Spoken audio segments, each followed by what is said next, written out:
کریم نے فرمایا یا ایھا الذین آمنوا اذکروا اللہ ذکرا کثیرا، رب کریم نے فرمایا اے ایمان والو اللہ تعالیٰ کا کثرت کے ساتھ ذکر کرو۔ اللہ تعالیٰ کا کثرت کے ساتھ ذکر کرنے کا اس آیت مبارکہ میں حکم دیا گیا کہ اے ایمان والو کثرت کے ساتھ اللہ تعالیٰ کا ذکر کرو۔ اب کتنا خوش نصیب ہے وہ انسان کہ جس کی زبان اللہ رب العزت کے ذکر میں تر رہتی ہے، اللہ تعالیٰ کے ذکر میں وہ بندہ مشغول رہتا ہے۔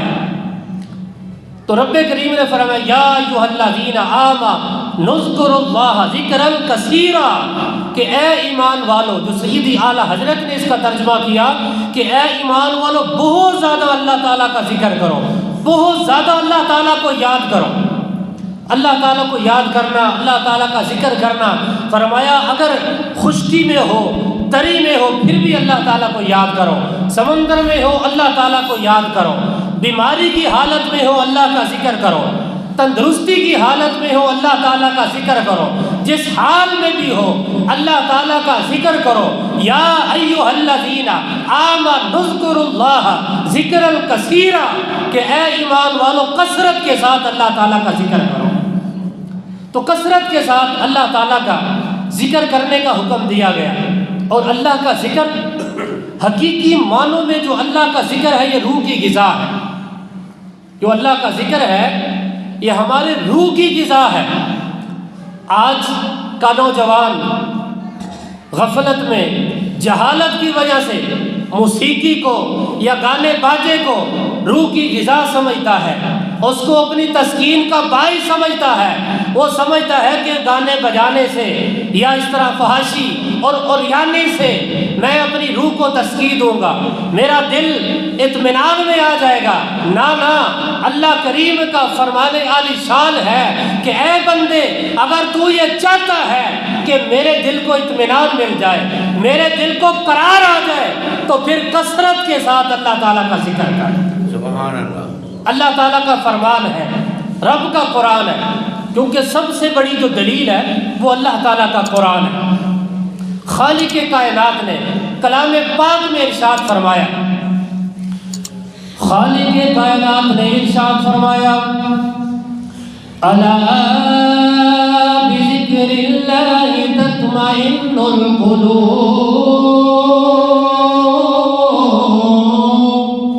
خالق کائنات نے، رب کریم نے ذکر دی اہمیت کو بیان کیتا ہے۔ ہر بندہ گانے بجا کے موسیقی نو روح دی غذا سمجھدا ہے، لیکن گانے بجانے دے اندر، موسیقی دے اندر روح دی غذا نہیں۔ روح کی دی غذا کس چیز دے اندر ہے؟ دلاں دا قرار، دلاں دا سکون کس چیز دے اندر ہے؟ رب کریم نے اپنی پاک کلام دے اندر اعلان کیتا الا بذکر اللہ تطمئن القلوب۔ اے بندے اگر تو چاہتا ہے تیرے دل کو قرار مل جائے، تیرا دل سکون تے اطمینان حاصل کرے، اے بندے اگر تو چاہتا ہے تیرے دل کو اطمینان مل جائے، تے پھر رب کریم دا کثرت نال ذکر کیتا کر۔ یا ایھا الذین آمنوا اذکروا اللہ ذکرا کثیرا۔ سبحان اللہ۔ اس آیت مبارکہ کے اندر اللہ تعالیٰ نے ارشاد فرمایا کہ اے انسان اگر تو یہ چاہتا ہے کہ تیرے دل کو قرار مل جائے، تیرے دل کو سکون مل جائے، تو اپنے دل کا اطمینان چاہتا ہے، اپنے دل کا سکون چاہتا ہے، تو کثرت کے ساتھ اللہ تعالیٰ کا ذکر کر۔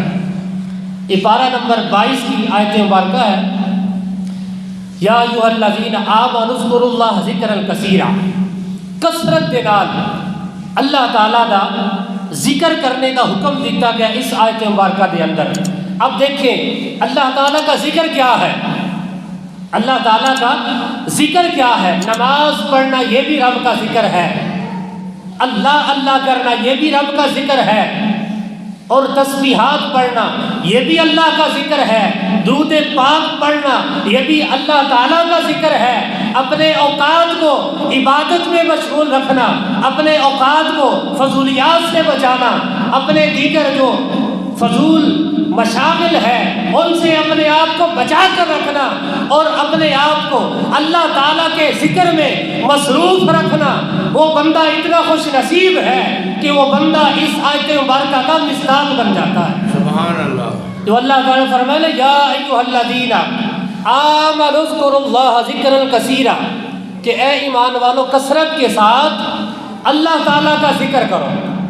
تو جو بندہ اپنے آپ کو فضولیات سے بچا کر عبادت میں مشغول کر لے گا، وہ بندہ یوں سمجھے کہ اس نے اللہ تعالیٰ کی عبادت میں اپنے آپ کو مصروف بھی کیا ہے، اور وہ بندہ اس آیت مبارکہ کا مصداق بھی بن گیا ہے۔ جو اللہ تعالیٰ نے اپنا ذکر کثرت کے ساتھ کرنے کا حکم دیا، اور اس سے جو اگلی آیت ہے وَسَبِّحُوهُ بُكْرَةً وَأَصِيلًا، صبح و شام اس کی پاکی بیان کرو۔ تو پتہ یہ چلا آیت قرآنی سے، قرآن کریم کی آیت سے، کہ صبح ہو، شام ہو، دن ہو، رات ہو، کوئی بھی گھنٹہ، کوئی بھی لمحہ تمہارا اللہ کی یاد سے غافل نہ گزرے، اللہ تعالیٰ کے ذکر سے غفلت میں نہ گزرے۔ حضرت جنید بغدادی رحمۃ اللہ تعالیٰ علیہ، یہ اللہ تعالیٰ کے کامل ولی گزرے ہیں، حضرت جنید بغدادی رحمۃ اللہ تعالیٰ علیہ، ان کے بارے میں آتا ہے کہ انہوں نے ایک پرندے کو قید میں دیکھا، پرندہ قید میں ہے، تو پرندے نے ان سے فریاد کی، اللہ کے ولی تھے، پرندوں کی بولیاں بھی جانتے تھے۔ اللہ تعالیٰ نے پرندے کی بات سننے کی، سمجھنے کی، ان کو یہ طاقت عطا فرمائی۔ تو ایک پرندہ حضرت جنید بغدادی رحمت اللہ تعالیٰ علیہ کی بارگاہ میں عرض کرتا ہے، اپنی فریاد کرتا ہے کہ مجھے اس قید سے نجات دلاؤ۔ تو حضرت جنید بغدادی رحمت اللہ تعالیٰ علیہ نے جو اس پرندے کی قیمت بنتی تھی، اس کو پیسے دیے، اس کو آزاد کر دیا۔ تو جب وہ پرندہ آزاد ہوا، حضرت جنید بغدادی اللہ کے ولی سے یہ کہنے لگا کہ اے جنید، کیا میں تمہیں بتاؤں کہ میرے قید میں آنے کا سبب کیا ہے؟ اللہ اکبر، اے جنید، کیا میں بتا نہ دوں کہ میرے قید ہونے کا سبب کیا ہے؟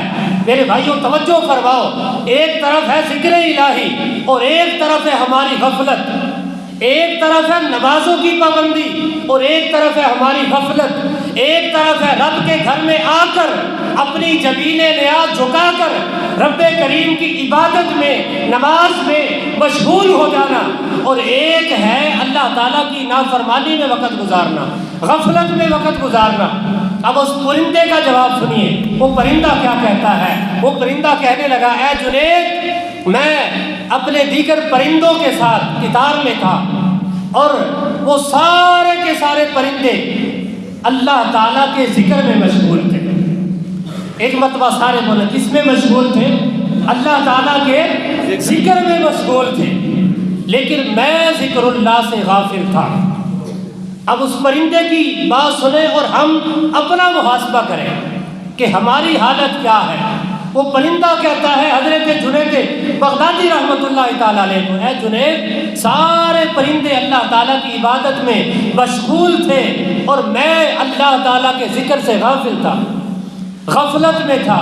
اس غفلت کی وجہ سے، اس غفلت نے مجھے قید میں کر دیا۔ وہ جو حضرت جنید بغدادی نے پھر اس کو آزاد کروایا، وہ پرندہ کیا کہتا ہے؟ اے جنید، میری غفلت نے مجھے قید میں ڈال دیا،